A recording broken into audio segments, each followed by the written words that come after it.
मैं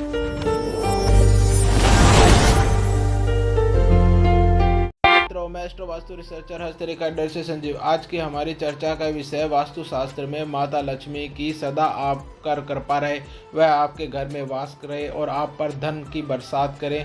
यदि आपके घर का प्रवेश द्वार या प्रकाश द्वार इस वास्तु चित्र के अनुसार है तो दर्शाए अनुसार पीले स्थानों पर अगर आपका प्रवेश द्वार है केंद्र स्थान को छोड़कर, तो आपके घर में सदा पीढ़ी दर पीढ़ी लक्ष्मी जी की कृपा रहेगी। और इसके विपरीत लाल स्थानों पर अगर आपका प्रवेश द्वार है तो आपके पास कितना भी पैसा हो वह पैसा आपके पास से चला जाएगा और आपके पास धन की कमी।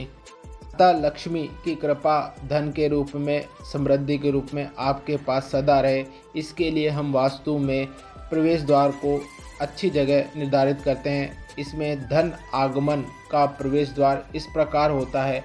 पूर्व दिशा में जयंत, पश्चिम में पुष्पदंत वरुण, उत्तर में मुख बल्लाट सोम, दक्षिण में ग्रहतक्ष धन आगमन द्वार कहे जाते हैं। इनमें से किसी भी स्थान पर किसी भी पद पर आपके प्रवेश द्वार या प्रकाश द्वार है तो आप पर घर में धन आगमन सदा रहेगा, लक्ष्मी जी की कृपा आप पर सदा बनी रहेगी।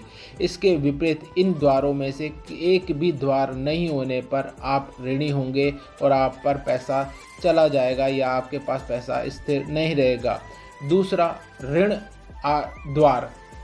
वास्तुशास्त्र में पश्चिम में सोस, सुग्रीव, रोग व दक्षिण में वितथ, यम, भृंगराज व उत्तर में द्वितीय पद पर द्वार होने पर आप सदा ऋणी रहेंगे, आपके पास पैसे की तंगी रहेगी, आपके पास पैसा रुकेगा नहीं, आपका पैसा व्यर्थ चीज़ों में खर्च होगा।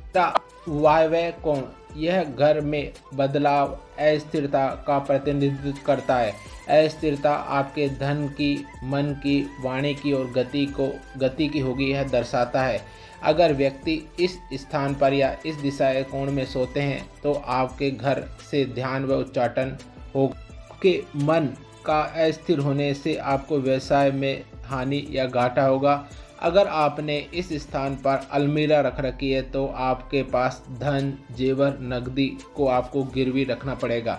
चौथा, अग्निकोण। यहाँ पर सोने पर अर्थात निंद्रा लेने पर आपको गंभीर रोगों के कारण ऋणग्रस्त होना होगा। अगर यहाँ पर आपने अलमारी बना रखी है तो आपका ऋण और धन सरकारी छापे या सरकार की नज़र में पकड़ा जाएगा।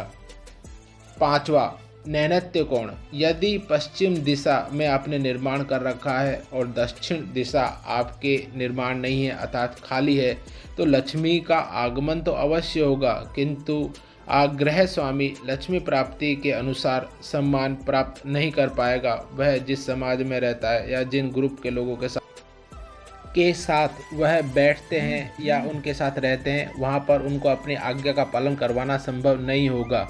जो धन आता है वह धन जुआ, सट्टा, लॉटरी में लगेगा और धन का अपव्यय होने के कारण परिवार के लोग ऋणग्रस्त हो जाएंगे।